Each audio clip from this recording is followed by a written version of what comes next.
So the amazing atheist called me out this week. Funny, I had thought I heard my banana phone going off.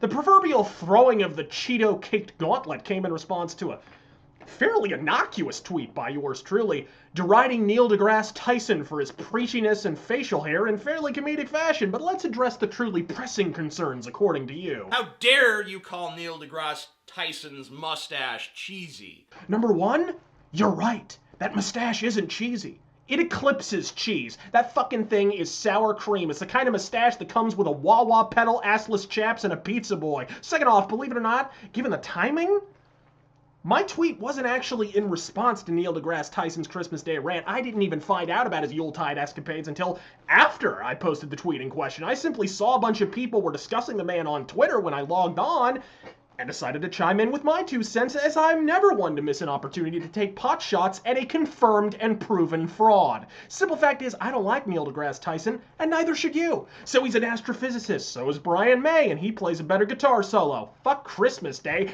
Any given day the sun rises is ample opportunity to justifiably deride the man and the cult of cunt flappery arrayed around him for being obnoxious dolts. I've had it up to 5 yards above my head with a slavering horde of encephalopaths on the I fucking love obnoxious science Facebook page as they erect spontaneous statues in this hack's honor on an hourly basis. He has been caught fabricating education statistics out of thin air, caught generating fake quotes from major world leaders, and perhaps the most egregious sin to the comedically inclined such as myself, he was caught stealing jokes. Famous ones, and crediting himself with their creation. He's an egomaniac who lies to justify his egomania. That is, however, the full fucking extent of my issues with Neil deGrasse Tyson, and you turning a blind eye to those issues is no different than a Christian turning a blind eye to the fucking dinosaurs. Being an atheist doesn't make your ignorance any less willful, and worst of all, he fabricated those statistics and quotes as a means of preaching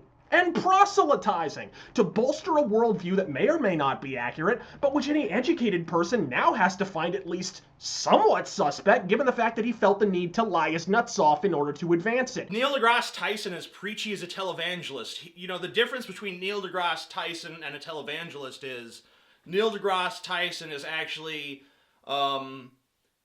putting out information. Hate to piss on your cornflakes, Tej, but lying in order to hoodwink an audience into accepting your points of view? Yeah, I'll take things televangelists do for 500, Alex. Nothing preachy about televangelists, right? And if you're one of the many conscripts of the Tyson Templar Order who dismisses these verified instances of plagiarism and fabrication as immaterial due to your belief in the person expressing them, yeah, I hate to tell you, but the word for that is blind faith. And you don't need me pointing out the sky-rending irony of someone who prides themselves on skeptical atheism displaying that attribute in defense of their belief system. For the record, even if I were of the faith, I don't know that I would find his tweet all that anti-Christian to begin with, and here's why. Because as you pointed out, even the most part-anus, insert thumb, evolution-denying, homo-lynching, TBN-contributing Jesus camp counselor knows that Jesus of Nazareth wasn't fucking born on December 25th, and I can't tell you how much I appreciate via the description of your half-assed video festooned with lazy jump cuts being reflexively lumped in with Christians, considering if you'd meandered your mouse cursor 1 inch and clicked on the photo icon to the immediate left of the tweet you were knee-jerking it to, you might have taken note of the giant fucking goat's head on the front of my t-shirt. You know what? And hell, let's indulge my heathen curiosity and flip that shirt right the fuck over. Yeah. Bible studies on Wednesday, Sophocles. This is why research is the second most important job on the internet next to keeping you away from balsa wood furniture. I can understand why you might have some difficulty identifying proper research, considering Neil deGrasse Tyson has been caught fabricating his. You undulate with belugal glee as you chide Christians for denying basic scientific research. So here's a concept, Chief.